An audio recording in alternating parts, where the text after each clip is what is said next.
We have a hypothesis-driven project that involves a collaboration between classic clinical geneticists and genetic counselors, people such as myself who tend to study cancer signaling systems, and some of our colleagues also at Fox Chase Cancer Center who are molecular modelers for protein structure. Okay?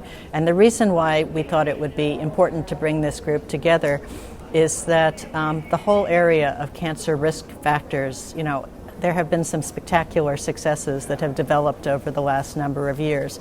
BRCA is the lead example that everyone always brings out, where if you have certain classes of mutations in BRCA1, you know that you're going to be at very high risk for breast.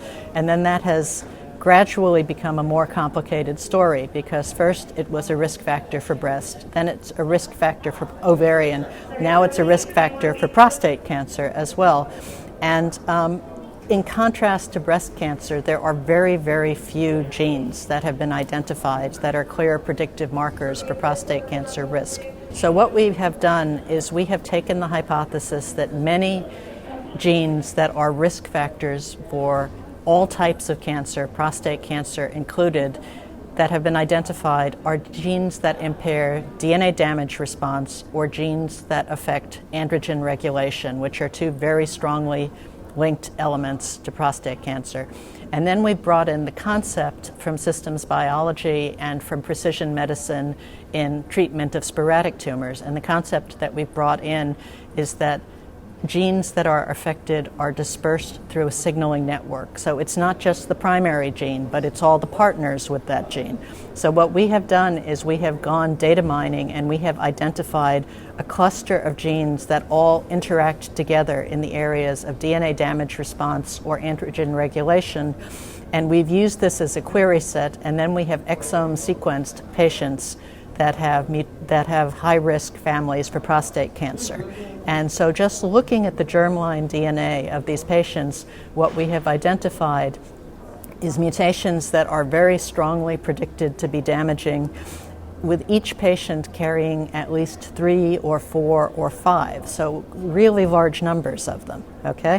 Which is more than one would expect in random, and we have been benchmarking this to the random population, and it seems to be higher frequencies. Okay, it seems that you've investigated and found some fascinating things. How might that help you either prevent prostate cancer or treat it better once it's discovered? So in terms of, imagine the situation, somebody comes into the clinic and they want to know if they personally are at high risk for prostate cancer or whether their children are at high risk for prostate cancer. So they do a basic panel test and none of the normal suspects are there. Right? So what do you tell this person? You can't do a massive analysis of their family. They have a small family. What this would allow you to do is say, okay, these are classes of genes that are broadly linked with impaired DNA damage response. You are more susceptible to pick up mutations from the environment, and you have 5 separate mutations that have each separately the likelihood of contributing risk.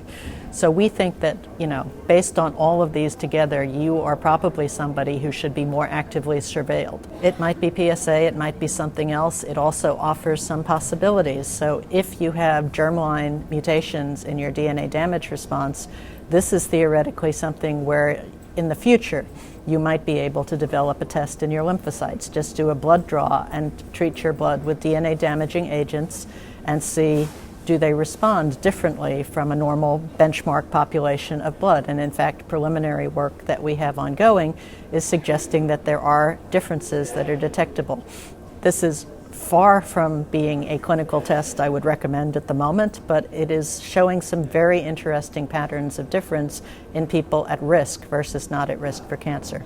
The clear view of the field for prostate and other hereditary cancers has moved from there are a small number of genes that are very high risk to the idea that there's quite a number of genes that have modest risk, and that we now have enough information from exome sequencing, information about genes from many different sources, that we would be able to imagine that each individual family may be at risk because they have 5 different genes, none of which have a very strong risk, but they're all linked in controlling DNA damage response. One of the big issues in prostate cancer, though, is not so much whether you're going to have prostate cancer, but whether it's going to be aggressive. Do you think you've got a handle on that important question yet?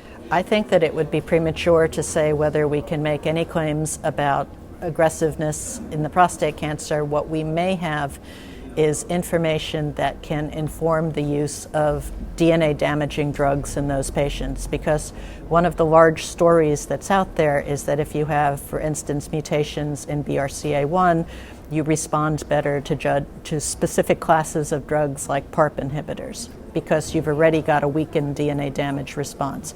So if you are tracking patients and you are profiling an underlying set of mutations that behave kind of like a BRCA1 mutation, that might similarly suggest that someone will respond better to those classes of drugs.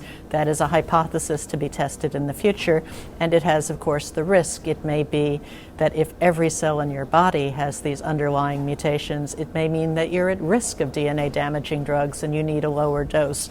But it does suggest that some people have specifically different vulnerabilities that are possible in the system.